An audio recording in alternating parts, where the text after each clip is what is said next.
Le marché du jeu de société n'a jamais autant joué dans la cour des grands.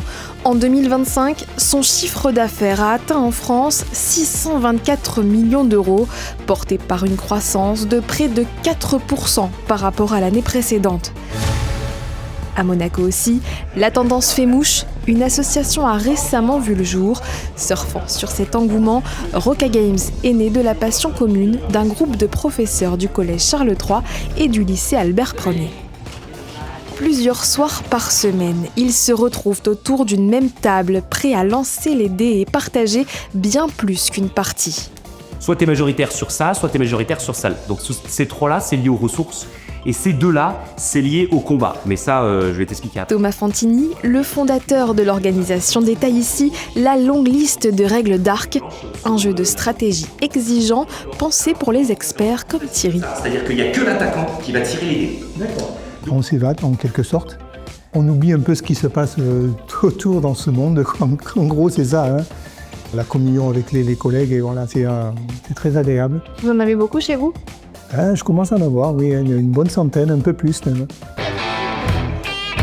Et à l'instar de la littérature et de la musique, il existe aujourd'hui un univers ludique pour chaque génération, y compris les adolescents. Guidés par l'équipe de Roca Games, ils sont réunis tous les deuxièmes mercredis du mois sur la place d'Armes, à l'initiative de la mairie de Monaco. En cette période de travaux et de changements pour la population et les commerçants, on a voulu continuer de proposer des petites animations pendant toute la période des travaux pour montrer qu'on peut rester dynamique et attractif malgré cette période de changement. Loin des écrans, les jeunes plongent pendant plusieurs heures dans des mondes imaginaires. 18, 28. 28, avec plus 88. 28 plus 88. Ça fait 116. C'est pas mal. Une pratique aux nombreux bénéfices et les enseignants en sont les premiers témoins. La concentration, l'apprentissage des règles, donc la lecture, et puis aussi savoir retranscrire les informations. Expliquer la règle à quelqu'un. Après, il y a des jeux où il y a des probabilités. Donc là, est-ce que ça vaut le coup de continuer, de m'arrêter Ça développe, on va dire, la réflexion globale des enfants. Et voilà, ça les pousse à réfléchir un petit peu. Une fois par an, des dizaines de milliers de passionnés de jeux se réunissent ici, à Cannes. Pendant 4 jours, le Palais des Festivals se transforme en véritable temple du jeu à l'occasion du Festival international des jeux. À sa création en 86, 20 000 visiteurs avaient été enregistrés. Les organisateurs tablent sur 110 000 cette année.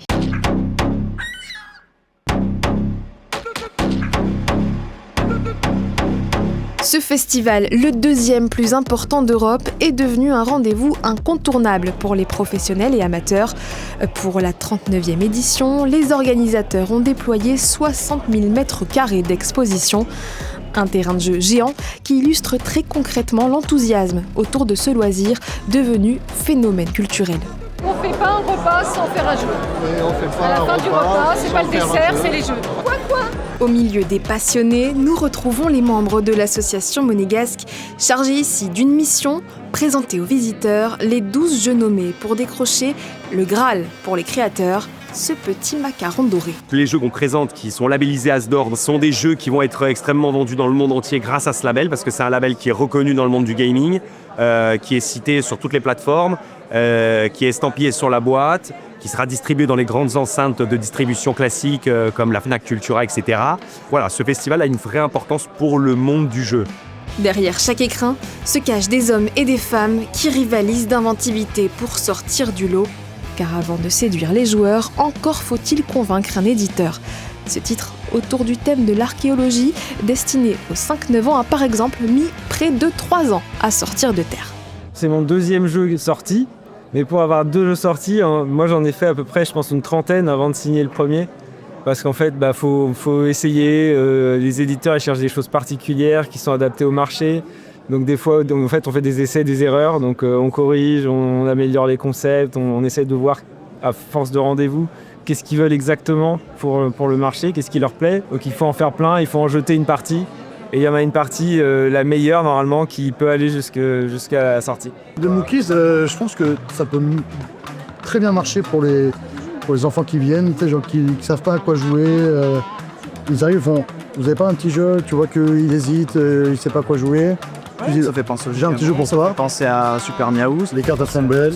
Les ludothécaires de la médiathèque de Monaco ont fait le déplacement au Palais des Festivals pour dénicher les futures stars de leurs étagères. Nous sommes venus chercher des nouveautés afin de pouvoir renouveler notre fonds de jeu. Parce que chaque année, on cherche à apporter aussi des nouvelles diversités ludiques à la médiathèque, aussi bien pour les tout petits que pour les très grands, en termes de jeux de société. On a vraiment aujourd'hui beaucoup de propositions ludiques et c'est un moment phare pour nous dans cette année.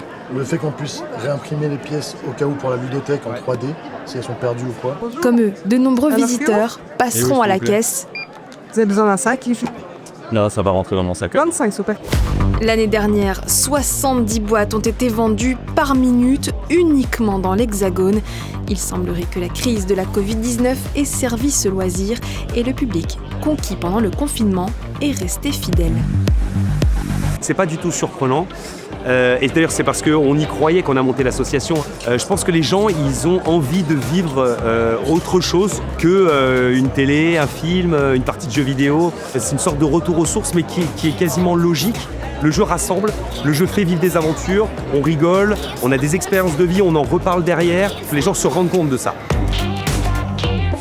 Cartes, dés, plateaux, ces objets simples résistent dans un monde ultra connecté. Ils permettent de nous rassembler et au vu de leur succès, une chose est sûre, la partie est loin d'être terminée.